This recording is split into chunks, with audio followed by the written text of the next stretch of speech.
hay un libro que es muy corto de Marx, o un folleto más bien, no sé, pero que a mí me parece mucho más complicado y profundo de lo que parece, que es la cuestión judía. Fantástico libro. Y Fantástico. ¿no crees que es importante para entender esto que dice Garzón de que el comunismo, el marxismo va de los derechos humanos?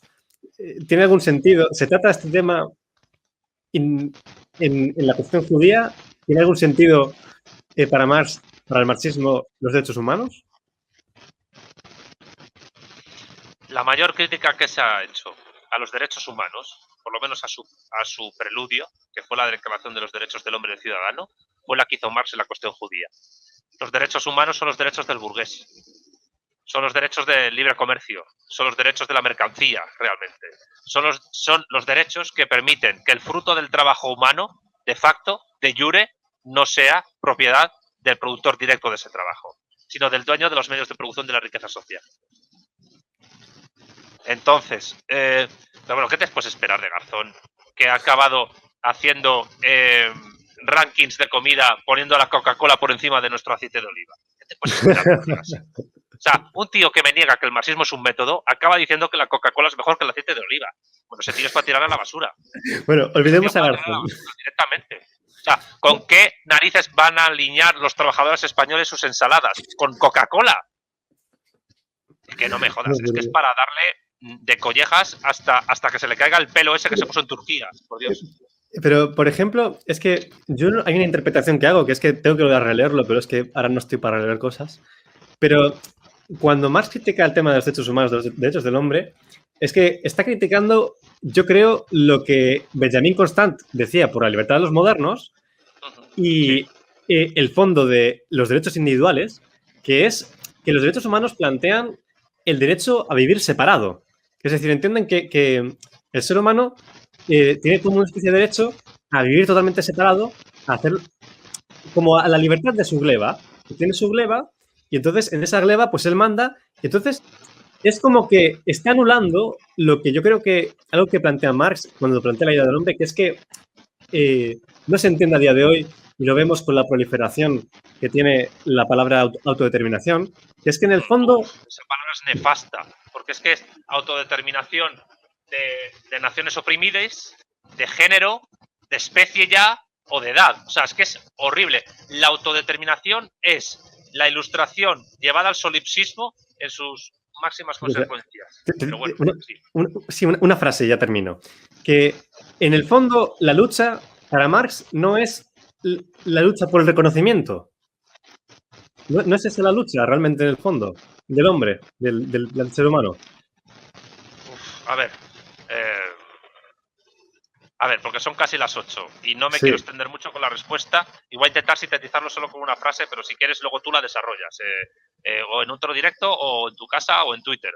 Bueno, eso. La Declaración Universal de los Derechos del Hombre, la Declaración de los Derechos del Hombre y del Ciudadano, que fue criticada por Marx y que fue criticada por la Iglesia Católica, porque el Papa dijo, ¿quién es Francia para legislar, para otorgar derechos al hombre y al ciudadano? Se supone que la Iglesia es la que debe hacerlo porque es jurisdicción universal. Pero bueno, la Declaración de los Derechos del Hombre y del Ciudadano, en tanto que parte política desde Francia de la instauración del modo de producción capitalista, aunque todavía eran fisiócratas en lo económico y apoyaban más la agricultura que la industria. Y luego, la Declaración Universal de los Derechos Humanos de 1948, y estas respuestas para resumir, son, y esto es una crítica a María Elvira, que es amiga mía y la adoro, y a otros, no son la continuidad del derecho de gentes, ni las leyes de Burgos, ni las leyes nuevas. No es que en el fondo eso es un intento de conectar la modernidad triunfante con el intento de modernidad derrotada, que fue el Imperio Español. No, los derechos humanos son, en el fondo, y yo creo que en el fondo, me repito, valga la redundancia, creo que esto es lo más gordo que he dicho públicamente en mi vida. Pero claro, habrá gente que lo pase por alto. Pero, en fin, lo suelto, ¿vale? La Declaración Universal de los Derechos Humanos son la negación de la modernidad derrotada que fue el Imperio Español. Bueno, y del comunismo, ¿no? Es que el tema era Y en el fondo el comunismo. ¿Por qué? Porque la modernidad victoriosa venció a los dos últimos imperios generadores que existieron. Al Imperio Español, precapitalista, y al Imperio Soviético, que trató de construir el socialismo. Por ahora, vamos a ver los chinos lo que hacen.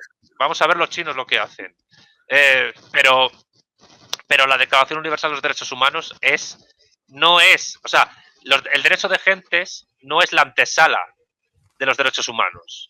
Ni tampoco lo que hizo España fue la primera globalización. No, lo que hizo España fue otra cosa.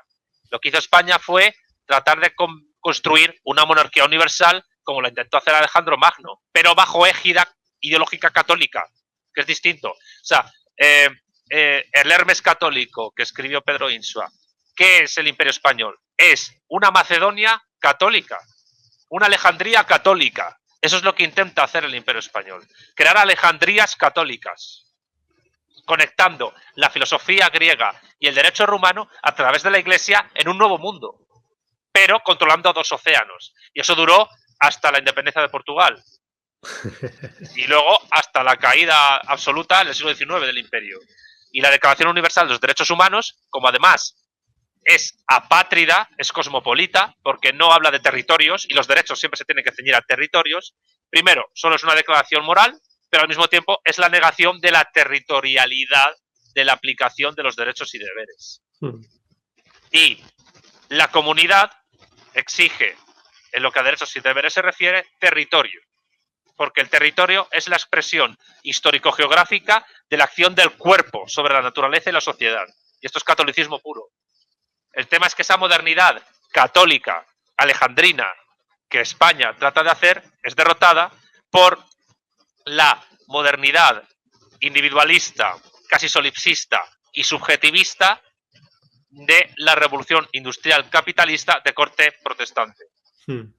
Porque Marx dice, y esto es muy importante recordarlo, que el protestantismo es la versión burguesa del cristianismo. Sí. Y mientras el capitalismo sea el modo de producción hegemónico, el protestantismo será importante. Otra burrada, otro análisis que dejo ahí caer, para que la gente piense. Para que la gente piense. Que le hace falta a la gente pensar. Pues nada, al final más Imperio Español que comunismo, pero bueno. No, a ver, es que el comunismo no es incompatible con esa visión. Tampoco. Bueno, hay que ver cómo lo entretejes. Eso quiero verlo yo. Pero... Bueno, estoy en ello.